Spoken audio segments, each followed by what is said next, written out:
Hello pattern lovers, you're welcome and welcome back. It's yet another exciting tutorial and today's video will be about the cutting of this beautiful strapless button down exaggerated hip top. It's so simple, classy and chic, and it's so easy to make. As long as you can sew with little or no supervision, you can make this. So if you'd like to learn how to go about the cutting of this, kindly watch this video to the end and let's get right into it.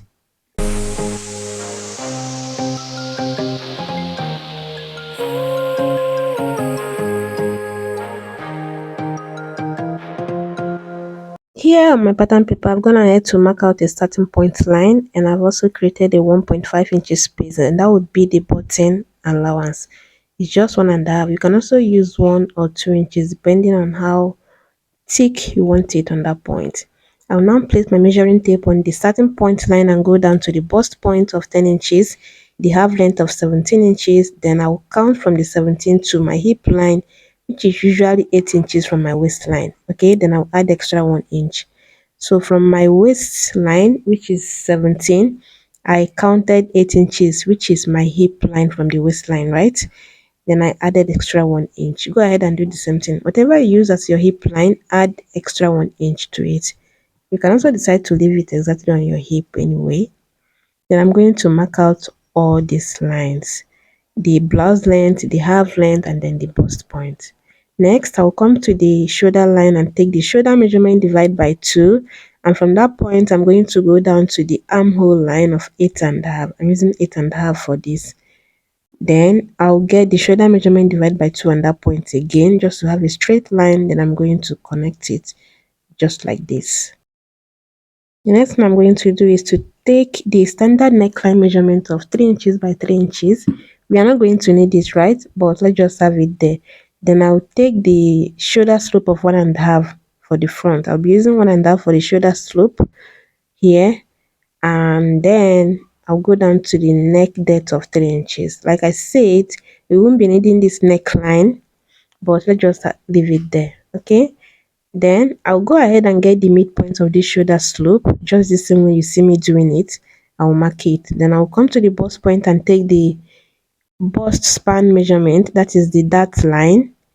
I'll mark the same thing on the waistline and on the blouse line. Then I'm going to connect all these points together first, from the bust point to the waistline and then down to the blouse length. Then I'm going to connect also from that midpoint of on the shoulder slope going to the bust point this way.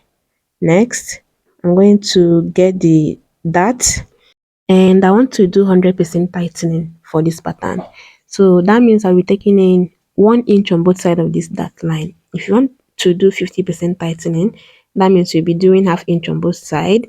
And if you want to do 75% tightening, that means you'll be doing 0.75 on both sides. Then I'll just go ahead and connect it this same way, just the same way you connect your dart. First from the waist down and then from the waist to the bust point. Next, I'll be going up to the over bust line, and for me, I use 3.5. Okay, I'll go ahead and mark it out this way. Now, you can decide to just go ahead and tighten your over bust the same way you usually do it, or better still, you come to the shoulder slope and go in 1 inch on both sides of the dart line, right? I'll be showing you what I mean, but that would be with a faint line. Okay, that 1 inch on both sides, I'm going to connect it this way, and that has tightened the over bust a bit. But if you want to do it more, you can just go ahead and do half inch on both sides depending on how much you want to tighten. This is not really a bustier, so I'm just going to do half inch on both sides of this line, right? Whichever way you choose to do it, either 1 inch on both sides of the shoulder slope, or half inch on both sides of the that line on the over bust line, right? Next, I'm going to take the bust measurement, divide by 4. I would mark it here. Then I will include the dart intake, which you can ignore. This is strapless, so you want it as firm or fitted as possible. Then on the waist, I'm going to take the waist measurement, divide by 4 plus the 2 inches dart intake. Remember to include that, right? And on the hip, On the hip line, I'm going to take the hip measurement divided by 4. We are not replacing any dots on this point, just your hip measurement divided by 4. Then I'm going to connect all of these points together. I will go up from the chest line 3 inches. Then on that point, I'm going to go out by ½ inch. I'm going to connect it straight to the shoulder tip, just like this. And I will use the curvy part of the pattern master to curve the rest of the armhole, just like this. The next thing I'll do now is to go ahead and do the neckline, the neck style, and I want to use 6 inches. If you feel that this is too low, you can do 5 inches, depending on your size anyway. And I'm going to just use my curve to just curve it the same way you see me doing it. Then on the chest, I'll come down from the chest line about ½ inch, just as you can see it here. You can also freehand it, use your free hand to just get that perfect neckline curve that you want. Then I'll just go ahead and make sure that the dart legs are just the same length on this point. If any of them is less, I'm going to just make it be the same with the other one. Then you're going to come to the hip line and add extra 4 inches. Yeah, anything from 2.5 to 4 inches works, depending on how exaggerated you want it to be on the hip line. But for the style we are going for, 3 inches 4 inches works just fine. Okay, so I'll be doing 4 inches here. Then I'm going to use the curve and curve from the waistline, that's the waist measurement I already have there, to that point, just like this. Can you see that? But because this baby will be too pointy if you do it like this, I'll be coming up on this side by 1 inch, just 1 inch. Then I'm going to use my curve to curve it to the dart line, just this way. Okay, at this point, I think we are done with the front pattern, even though I felt that something was wrong with the pattern. But we'll just go over to the back. And to do that, I will extend this starting point line. You can see that I flipped the paper, just so it will contain the back pattern. So I'll just go ahead and mark the length, which is obviously the same length with the front, since we did not use the bust that. Okay, so I'll just go ahead and mark it out this way. Then I'm going to start from this line now and go down to the half length, and we already have the full length there. So I'll mark the 17 inches, which is the half length or the waistline. I'll mark it on this other side just to have a straight line, and I'm going to use my rule to connect it this way.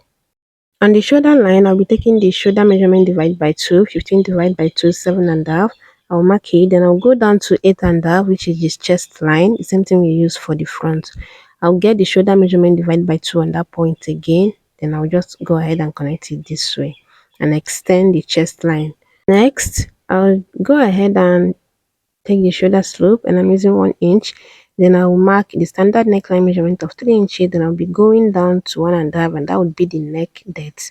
Again, we won't be needing the neckline, but let's just have it there as a guide. Okay, then I'll go ahead and connect the shoulder slope to the neck tip, just like this.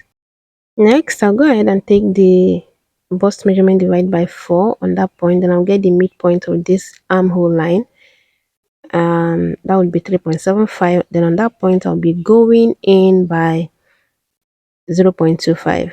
I'll go ahead and connect it straight to the shoulder tip, just like this. Then I'll use the curvy part of the pattern master to curve the other part of the armhole. All of this is just a guide, not that you would even need it, but since you already started, it's just best we complete it. On the waistline, I'm going to take the waist measurement divided by 4. Then I'll be adding 2 inches for the dart intake. Then on the hip line, the hip measurement divided by 4, there won't be any dart replacement. So I'll just go ahead and connect these 3 points, just like this. Next, I'll come to the hip and add extra 4 inches, just the same thing we did on the front. Then I'm going to curve from that point to the waistline this way. Then I'm going to get the dart line, that is the bust band measurement divided by 2. I'll mark the same thing on the waist and on the hip. Then I'll go up 6 inches from the waist and mark the same 3.5 on that point, just to have a straight line, and that would be the dart line. I'm going to connect the 3 points this way. Then after that, on both sides of this line now, on the waistline, I'll be marking 1 inch. Yeah, 1 inch on both sides. That is the extra 2 inches we added to the waist measurement divide by 4. You can see the marking there, right? Then I'm going to just connect it the same way we connect the dart, and that is it for the dart. Now I'll come to the chest line and come down by ½ inch. I'll measure from the shoulder to that point and I have about 9 inches, right? Then I'll come to the center back and go down to 10 inches. Okay, 10 and a half. That's 10 and a half, and that would be the neck depth for the back. I'm going to connect it just the same way you see me do it here. Then I'm going to extend the dart line to this neckline here. That would be where we'll be tightening the neckline. So on both sides of this line right here, you can decide to do ½ inch on both sides, but remember that there is not going to be zipper or any opening on the center back. So whatever tightening you want to do will be on this part or on the side. So here I did 0.625 because I want to use a total of 1.5 to tighten the neckline. Now I have 0.625 on both sides, which is 1.25, right? Then I'll come to the side here and do the remaining 0.25, and that's a total of 1.5 that I used to tighten the back. Okay, this is very necessary so it will not gape. Then I'm going to blend in this side. I'll come up 1 inch here. Then I'll go ahead and just curve it to the dart line, just like we did for the front. The front and the back has to be the same length, right? Then if you want to make sure that you use your 4 inches on this 1 inch that you came up to contour the side, you go ahead and mark your exact 4 inches. Then you're going to curve it back. That's if you insist that it must be 4 inches. So just go ahead and do it the same way and you'll be all right. So basically we are done with the front and back pattern. Just as you can see it here, it's very easy. I promised you, right?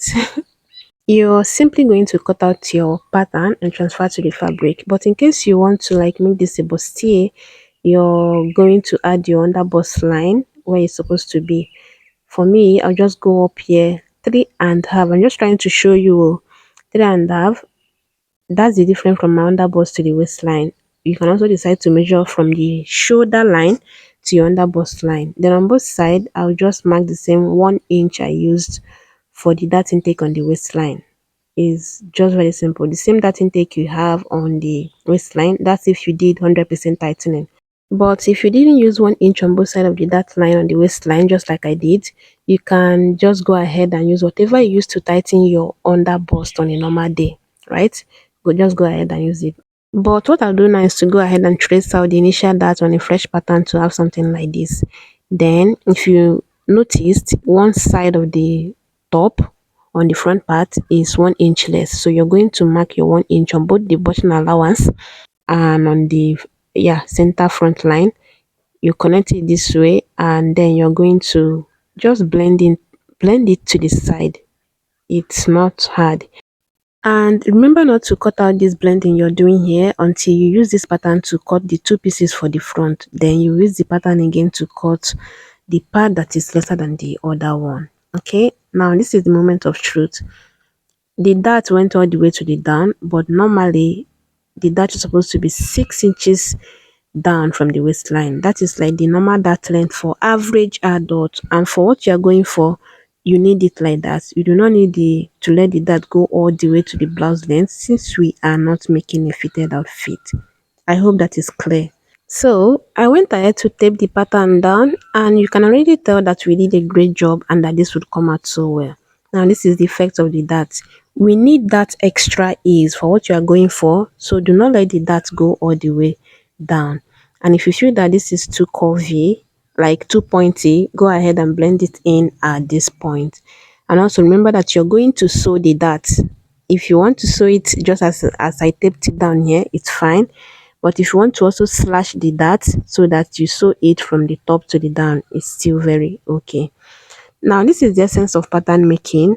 It gives you the vision of what your outfit is going to be like after you're done. So the button is going to be 6 in number as it is in the reference style. That's if your size would permit that. Okay, go ahead and transfer this to your fabric and happy sewing. Let me know in the comments if you enjoyed this video, and I'll see you in my next video. Bye bye.